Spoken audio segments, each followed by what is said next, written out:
beats rock. Nothing beats rock. So we got the Buffs closing out the regular season against Oklahoma State. 52-0. Yeah. I think Pat Shermer wants to call another pass play. Yeah. No, we're not running. Only chumps run the ball.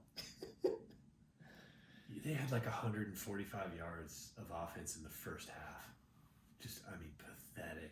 And then somehow, I guess, wore them out in the second half because, that's when they scored all their points. But Oklahoma State turned the ball over. They made it really easy for CU. Didn't look like Oklahoma State gave their best effort. No, they looked like they had the white flag out pretty early. And I don't know why. They've got players that they should be trying out. But maybe with NIL, you don't have that same, we're trying to keep everybody mentality. Yeah. I don't know. It just seemed like they gave up. It seemed, it was definitely kind of a strange one, especially like we were talking about at the end of the game when it seemed like they had some time that they could have at least, scored some points and kind of try to, make it look like, I don't know. And they just we're just going to clock around. Right. We're not going to use our timeouts, nothing. It's cool. You can shut us out. Yeah. It didn't seem like Gundy was in charge. Like he had been in the past. I'm not saying he didn't coach, but it didn't seem like something you would have seen in years past. It was definitely strange. Kind of seemed like it's just too cold for me out here today. I just want to get out of here as fast as possible, man. It was a nice day, wasn't it? Yeah. I don't know what it was. Yeah, I got tea time. Yeah. Going to the Bahamas. Well, the Buffs 9-3. 9-3. Overall, we would have been over the moon if they were 8-4. That would have flipped the script from last year, and to even improve on that, it's like, man, they did so good. Yeah. But the problem is there's so much room for improvement, and not necessarily with the players, but with the coaching staff. Well, it seemed like we were thinking that Livingston looked a little bit better. That he made some adjustments. He made some adjustments, and so that seems like he's learning. Right. I was really disappointed with Pat Shermer again because when there was 13 minutes to go, you're in the fourth quarter and you're winning 45-0, and you're still throwing the ball. That last drive that Shedeur played, 6 plays, 5 passes, 1 run, and you're just and you're wondering why you can't run the ball. Come on, man. You never practice try it when you're in these low pressure situations against teams and everything where it's it doesn't even matter if you pick up first downs. Just keep the clock running and everything, You gotta try. Because if you don't even try, then the defense knows it's only going to be a pass play. And the fact that they're so successful at passing it when the defense knows that 9 out of 10 plays are going to be pass plays is pretty remarkable. It says everything you need to know about Shedeur Sanders. Yeah. The guy's just, he's really good. He can survey the field and he can do it really quickly. Yeah. But no running at all, ever. So how are we going to get running backs to come to Colorado? They're going to be like, no, why would I do that? And then, we saw in the Bills 49ers game and that snowstorm and everything, and just say, how's your team going to do? You're playing in Colorado, man. It does snow. That's coming. There's going to be one of those games, and your team's going to all of a sudden be completely incapable of doing anything. Right. Because you have no rushing attack at all. They can have that kind of snow in Kansas State. Exactly. They can have it in Iowa playing State. In the Big 12. It doesn't just happen here. Yeah. But the passing game doesn't work like that, in the snow. Yeah. Especially the kind of big plays they're trying to pull. Yeah. They gotta run the ball, and they don't seem to learn. That's the thing. It's like the offense is built around. Just seems throwing. What you're saying, he probably should be a quarterback's coach. That Right. seems like that's what he's focused on and everything. And for him calling the plays, he just does not seem to understand situational football at all. Game management. Time management. He's really not getting that stuff, and it's disappointing to see it. Just knowing this is a big problem that is going to cost them at some point if he does not wise up and understand that you can't do it this way. It's already cost them. The Kansas game is super disappointing. The Kansas game, they just didn't show up at all. It cost them with Kansas State. Right. The Nebraska game. 27 yards. Nebraska, they didn't even show up for the first half. That's all coaching. All those players are so good. So it's already cost them, and it's a bummer because for them to be 9-3 and to have coaches that have cost them a game or two, That's not what's supposed to happen. Your coaches are supposed to steal you a game or two. Yeah. With just some savvy coaching, some strategy. It's the other way around, where the players are stealing games. So there's a lot of awesome players that are leaving at the end of this game or the end of this year, and the coaches are sticking around. Like, that poor coaching on offense is going to be hard to overcome next year. Yeah. Minus like 3 or 4 or 5 good players. Right. So, yeah, I hate to be like that, but yeah, it's too bad because overall, I mean, let's face it, Deion's done a great job bringing in guys who can play.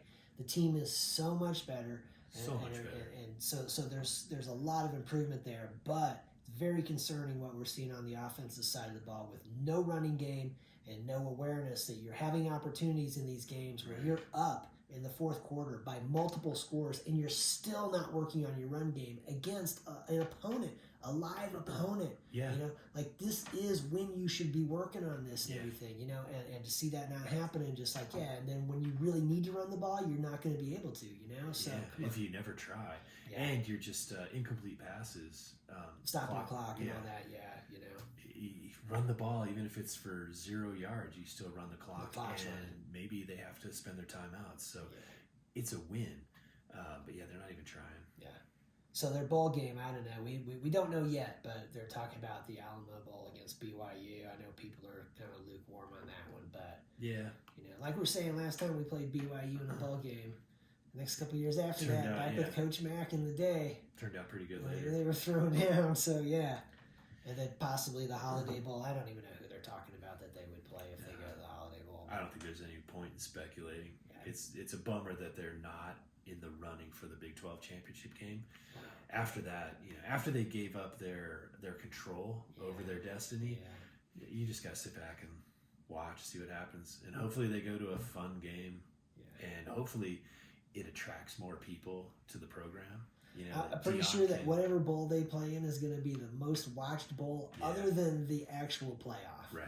The actual playoff, people are going to be into that, but Colorado is going to be the top show other than that. So I think he'll be able to take advantage of that, that time slot and get the most out of it for getting recruits. Yeah. It'll be good. Yeah. We'll see how that goes. But we'll know by next week, where they're going. Alamo Bowl, though, seems like the one. What I saw said they got the first pick. That the way Alamo Bowl picks first. Well, the way it goes from the teams that are going to be choosing from the Big 12, the Alamo Bowl will have the bowl games that will be choosing Big 12 teams. Alamo Bowl picks first, and they're saying like they're going to take the Buffs for sure. Okay. Just because Deion in the draw and everything. But I would think anyone who's in charge of picking for your bowl game would want Colorado because you're going to get a ton of viewership, and that's the name of the game. That's what they're looking for. Yeah. I don't know if BYU's the best pick, but whoever it is, because they didn't play BYU. No, and they're kind of Big 12 versus Big 12. That doesn't seem to happen too often in bowl games. Yeah, they seem to put together teams that never play each other. Yeah, so that's I think where people are a little like, BYU, yeah, really? Right. But it's all right. Yeah, it'll be fine. It'll be a good game. It'll be good for maybe they'll run the ball. Maybe not. All right, so with that, a little AFC West recap. Yeah, we did pretty good. What do you think? Best division in football, AFC West? I think it's hard to argue with it. Got the potentially Chiefs, 3 Chargers, teams making the playoffs. All in the playoffs right now. And the Chargers were kind of close last year, but not really. Actually, no, they weren't close at all. And the Broncos were even farther away.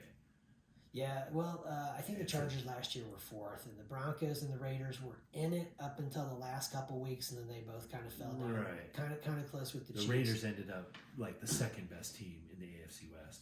That sounds about right. Yeah. But for Denver and the Chargers, if the playoffs were today, all 3 of those teams would be in. Yeah. And by a game or two, because I think the Colts are the next team. They would be behind. Be like 500, and the Broncos, are they 8-5 now or 8-5? 7? 8-5, yeah.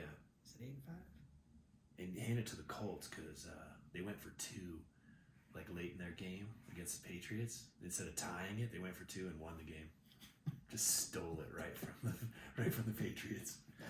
So yeah, they're the next team. They're like one slot out of the playoffs. Okay, right. So yeah, but yeah, the AFC West is definitely they're loaded this year.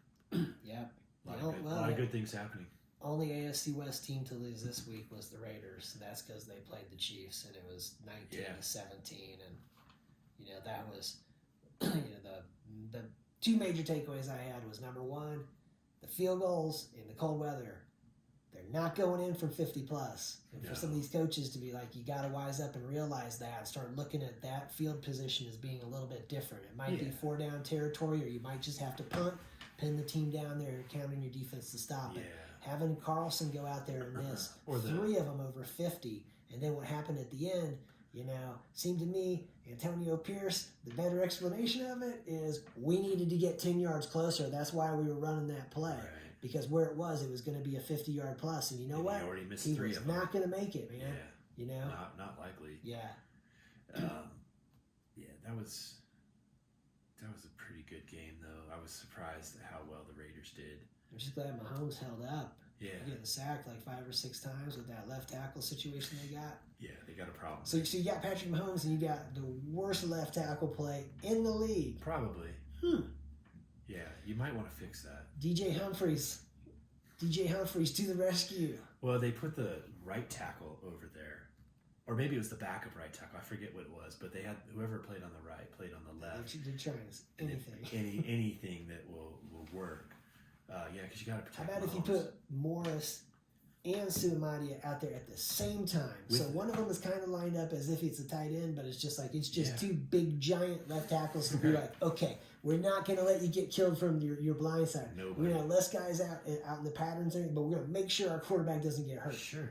Because I think, if there's less targets running around, for him to throw to, but he has he has an way extra more second time. or two, he'll find it. It might work. Or maybe he'll run for 5 yards and sit down. Yeah. But it's not going to be, he gets hit from behind, maybe fumbles. Yeah, I don't know why they don't do it. Or put a tight end over there and just block. But, put 6 offensive linemen. Yeah. That's what they should do. It's interesting situation there. So we'll see what happens this week with DJ Humphries coming in there. Yeah. They play the Chargers this week. Yeah. It'll be tough. It's a tough ball game. So, the Chargers played the Falcons. Yeah, 17-13. Chargers. Yeah, the Chargers pulled it out. I picked the Falcons. I thought they would do better. 4 turnovers. It's hard to win a game. 4 turnovers in front of your home crowd, and with everything on the line, they found a way to lose that one. I think this is one of those games that this is why Kirk Cousins has bounced around between a few teams. He has some stretches where he looks real good and everything and can be a playoff guy and all that, but then there are some stretches where these kind of things seem to go on with him and everything where he to me, my perception is he is playing worse as this season goes on. Yeah, and he did come out hot. Penix is they're thinking about that, and they are in a spot where it's like they really need to freaking win because that division is it's just like the NFC West where it's like, hey man, it's not looking pretty, but man, they're all within one. Yeah. So this it doesn't matter what you bad loss for them. Yeah, it doesn't matter what your record is. If you win your division, you're in the playoffs, and anything can happen there. So they needed to do better. 2 points, 3 points. It was close. 17-13. Okay. Yeah, and again, big win for the Chargers. They grounded out, and they did exactly what they always do. They're that formula works. They're in that spot, where it's like, right now they're in the playoffs and everything, and big turnaround with Jim Harbaugh. They're definitely a solid team. Yeah, that's a great hire. And then probably the best game of the entire weekend was the Cleveland Browns at Denver. It was like you said, it was like awesome and horrible, like on both sides, on the same play sometimes. I mean, Jameis Winston, he was awesome and he was terrible. Right. The Broncos defense, they were awesome and they were terrible. Yeah. I mean, Winston threw 6 touchdowns. Yeah. 2 of them were to Denver. Yeah. It's just ridiculous, but he's so exciting to watch. Yeah. And their offense is pretty potent. Denver's got a top 5 defense in the league, and they gave up over 500 yards of passing or total offense. Yeah. They just looked like they could barely. It looked like an old-fashioned shootout AFC West kind of game. Whoever had the ball last was going to win. Yeah. And I never would have picked that. No, I thought it was that going to final be score 41-32. That Yeah. is absolutely shocking to Yeah. me. You know, I thought it was going to be less than 20 for both teams. Yeah. You know, it was going to be more like the Chargers Falcons. yeah, more game. like 21-12. Yeah, That would be like, okay, yeah, but I mean, they're so good. If I was a Cleveland fan, I'd be pretty happy. I mean, like, I would hate to lose the game, but at least it was exciting, and they're going to win a lot of games playing like that. You know, obviously they're not going to the playoffs this year, but they're going to be trouble for every single team they play yeah, because Chubb is awesome. yeah. They he's ran the back. ball. Yeah, They threw the ball everywhere. Jerry Jeudy, that guy, he over 200 yards receiving. Yeah. Oh, he had 2 touchdowns, or I don't know. He was awesome. He was almost impossible to cover. Yeah. And I would be pretty happy if I was Cleveland. yeah. Ever since they made the change at quarterback, things have looked a lot better for they them. complete 180. Yeah, And with Denver, I think last year, the year before, Denver loses that game. Right. There's no way that they figure it out during the game. So not only did Cleveland look good, but the Broncos turned it into a win. And it was a huge win because it keeps them in that last AFC wild card spot. right. They would be in there right now. Yeah. So all around, it was a crazy game, but man, it was fun. Yeah, super Like, entertaining. And I know, Cleveland fans are probably bummed that they lost, but they had to be pretty happy just to see their team so competitive. yeah, It was good. yeah.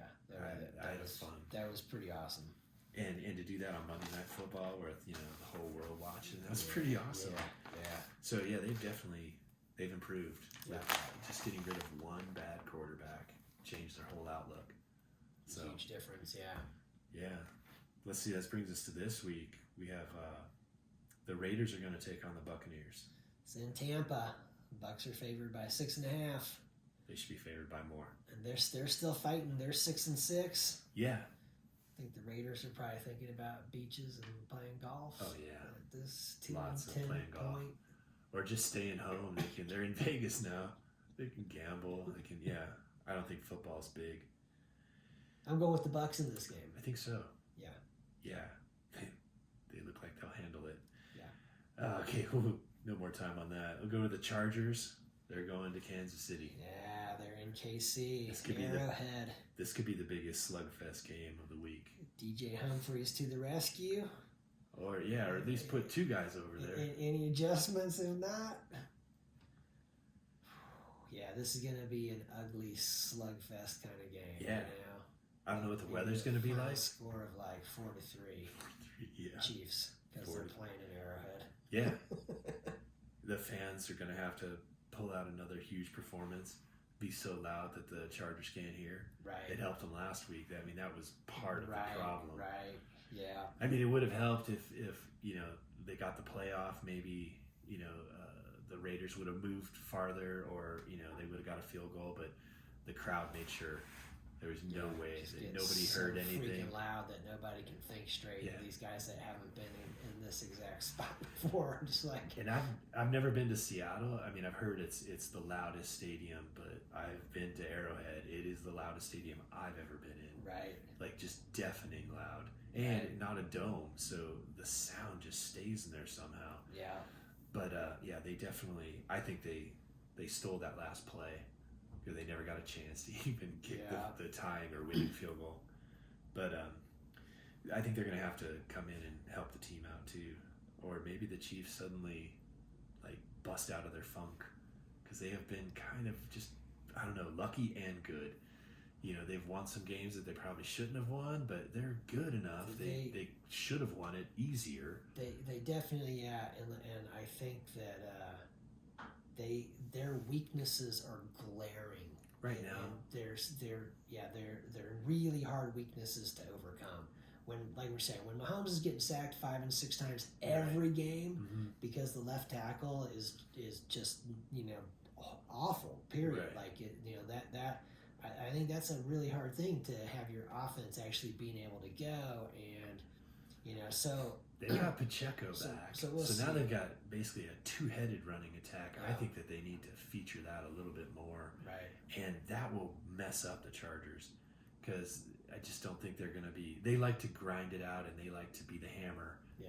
but I think if you run both of those guys, back to back or just consistently, then the Chiefs can be the hammer. They can be the nail. They beat the Chargers earlier this year, 17-10 in that type of game. You know? It was a costly win though. They lost to Rashee Rice in that game. So, and yeah, we'll see. But the game being an Arrowhead, I'm gonna go with the Chiefs in that one, and I think so.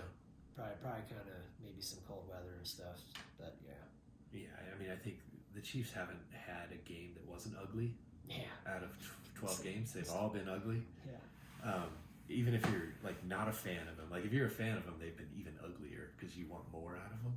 But for everyone, they've been ugly. This will be another ugly game because it fits into Harbaugh's his mentality. Yeah, his style is going to be that, Yeah, and the Chiefs I think they'll come through, especially in front of their home crowd, and they've probably got some more motivation because the last 2 weeks they've kind of had some embarrassment that they should be better than this against the Panthers and against the Raiders. So and won both of them. So hopefully, light a fire under them. All right, so we're both on the Bucks and we're both on the Chiefs. Yeah. I'll tell you, with the win and ugly, when we get to first or worst.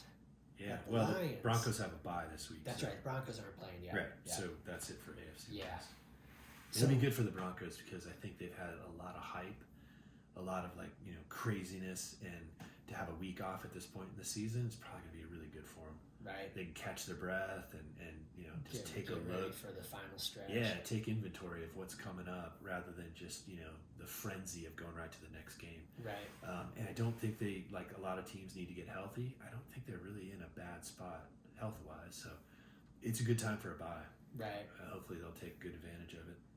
But yeah, it takes us to first and worst. Yeah. So the win and ugly, the Lions-Bears game. Because the Lions have been that high-flying team, blowing teams out and everything. Right. Manhandling them. And then they were in this game against the Bears. And they were taking it to them early, and then they let the Bears get back into it. Bears came back into it. They had the ball down on the 25-yard line, could kick a field goal from there to tie it up, and then they got a bunch of penalties. Right. And then they got the clock running out on them. Right. And they had a timeout. In their pocket. Yeah. And so then Eberflus... we make a mistake like that and you can't own it and you say, no, we did everything right. And it's just like, okay, so you would do it like that again? Yeah, guess what? You fired, man, because we're not going to do it like that again. That's the best. The owner should never be like, oh, yeah, we'll give you another chance. It's like, no. Okay. You made a mistake. You're happy with your mistake. That's cool. We'll just send you out. You have made this decision easy, man. Exactly. Wow. Okay, Thank you for making this easy for us. Yeah, you're gone. Like, we don't even have to tell you in person. We'll just text you you're fired. Yeah. Like, it was so easy. Yeah. And the locker room was apparently just a disaster after that game. They were all pissed at the coach, pissed at each other. Yeah. And the Bears, they're kind of in a... they're in a funk anyway, but that was bad. Because they had that one, and I think they had one, I think it was against the Commanders, where they had the lead and they gave up a Hail Mary.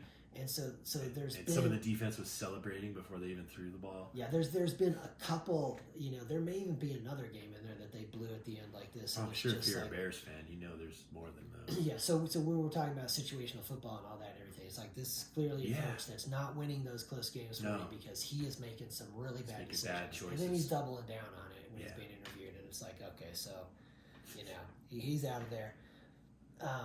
So... I still have the Lions. I still have the Lions as first. Yeah. They've got some injuries. I can't remember the linebacker's name, but he's out for the rest of the year. They got hurt in that game against the Bears. Oh, so they lost another guy. I remember they lost Hutchinson. That was earlier.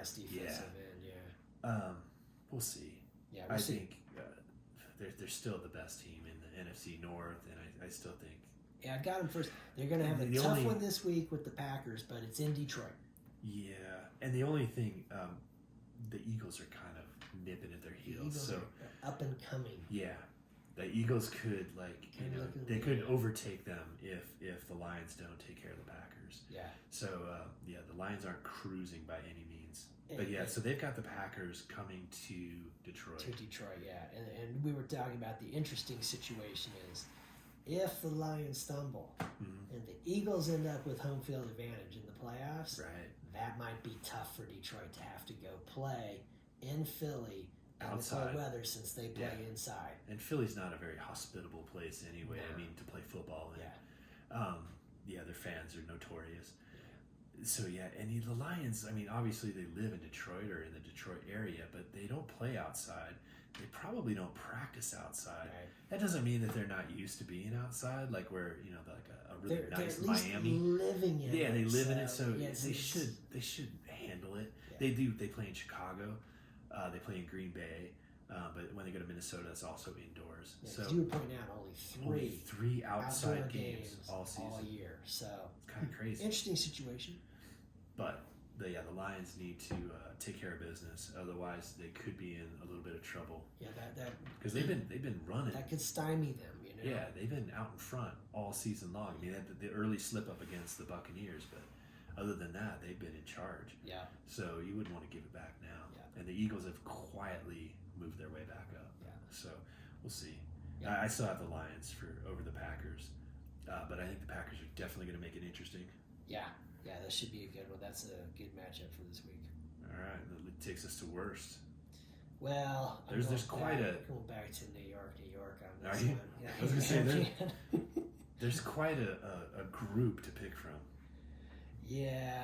Well, the Giants lost to the Cowboys 27-20, and so because they lost again, it's just I'm keeping them in there. And then the whole releasing Daniel Jones thing and all that. I'm sort of Right. like, yeah, okay, they're in disarray.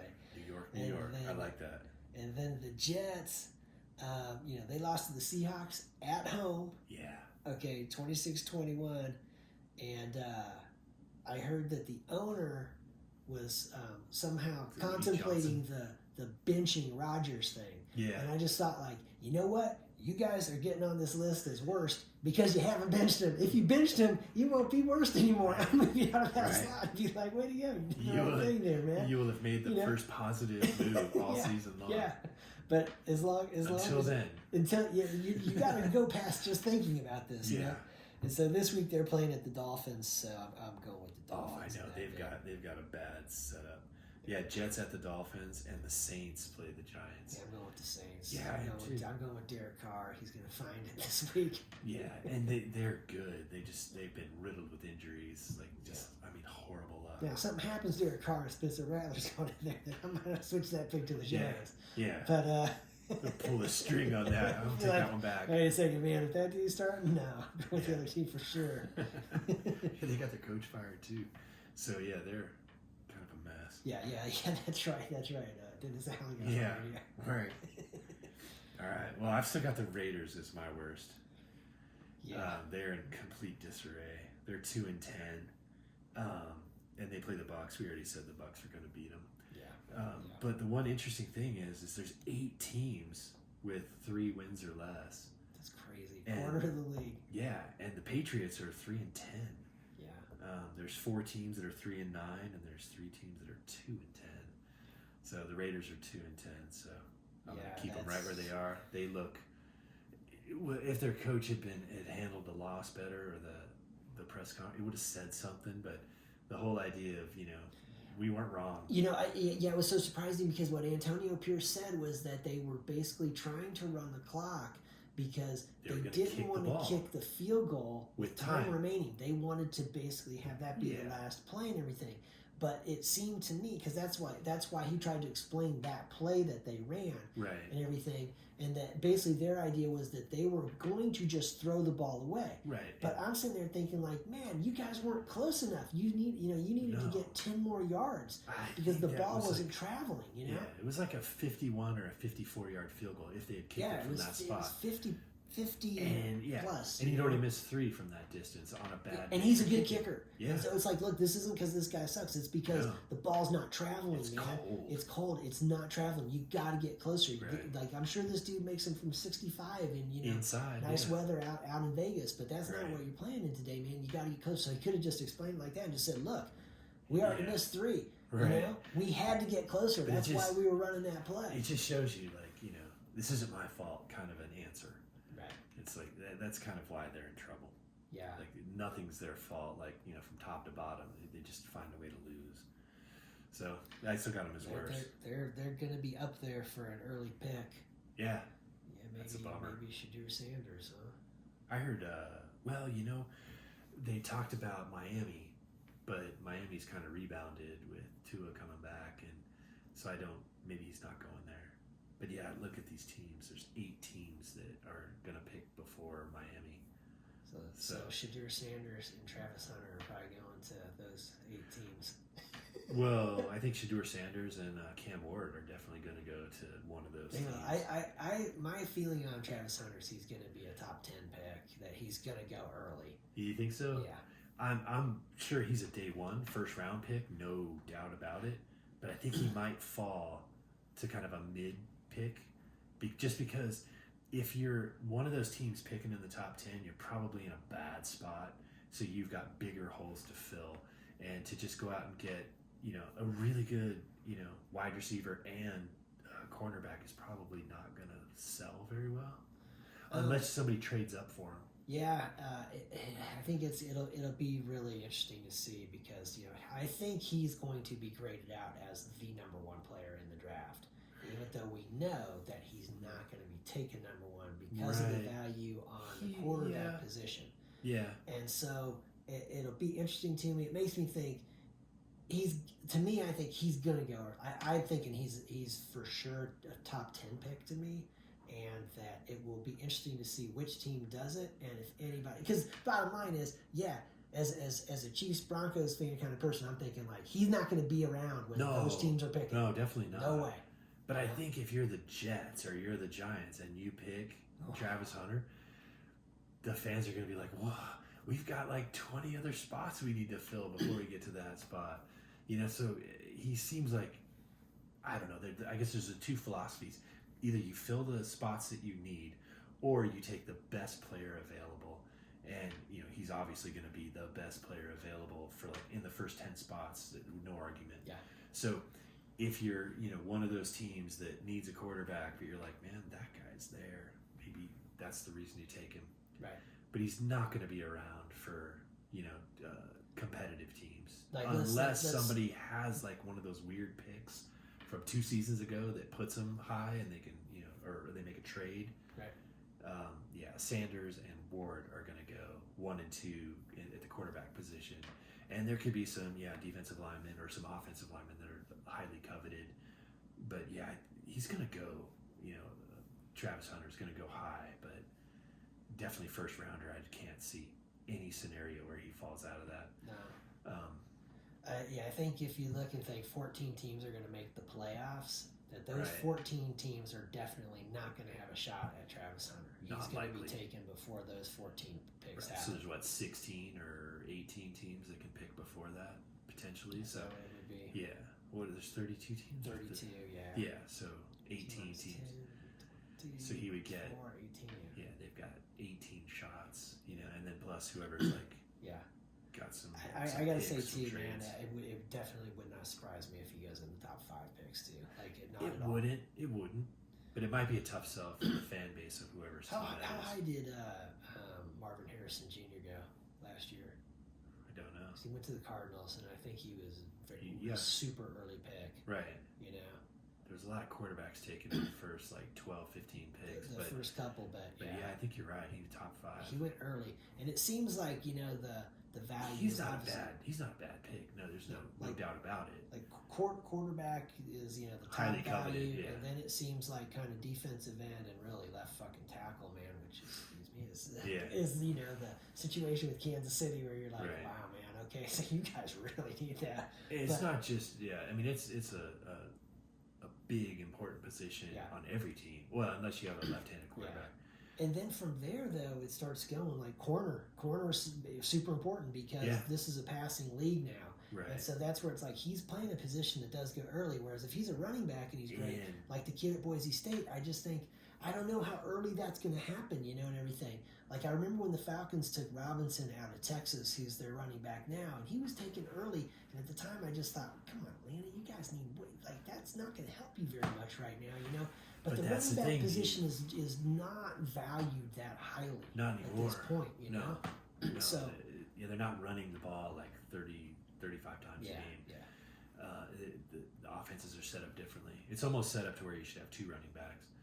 And then you can split time, and then hopefully you can lessen the wear and tear and injury. Like essentially trying to change a little bit of the philosophy as how you're looking at a running back to a little bit more similar to the way you look at your wide receivers. Sure. You know, where it's like it's not just one right wide receiver, you know, and everything. There's going to be a few of them. And there's a platoon of them. Yeah. You have like 4 guys that you can run out there, and you know, and that's a good thing too, because then nobody knows who to key on. And I mean, definitely with the running back, you know, for the Chiefs, got like their running back situation now, where it's like you got Pacheco, you got Kareem Hunt, and you got Samaje Perine. And it's like that is solid, man.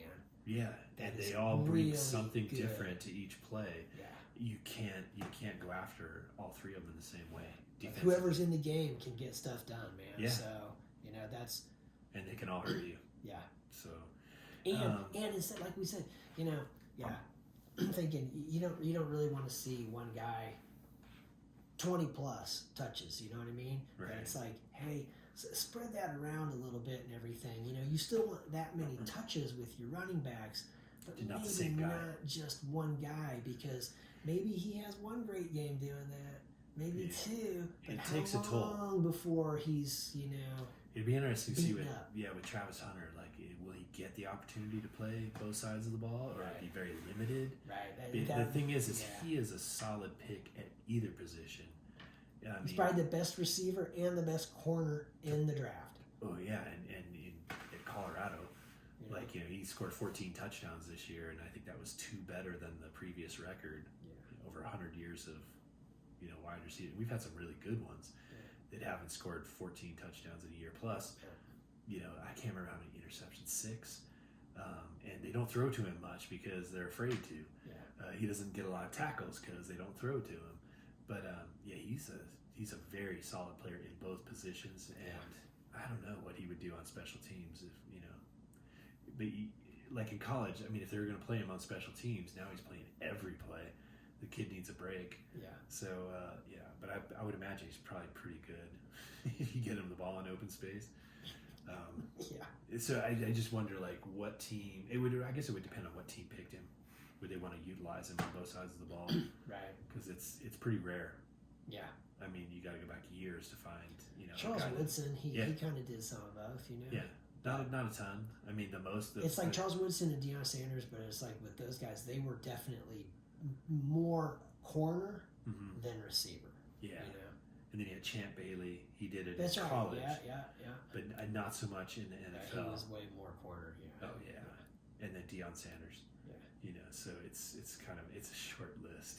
Yeah. And they were all very, very good players. And I think that it is interesting. But at the NFL level, you don't see. The thing is it makes me think the team that takes him is probably looking at him as a corner. I would think so. Because the reason I think that's going to happen is because I think the corner position is valued higher than the wide receiver position coming into the draft and everything. So because of that, there's going to be a team picking early that's like, we need a corner, and this dude is the man. Right.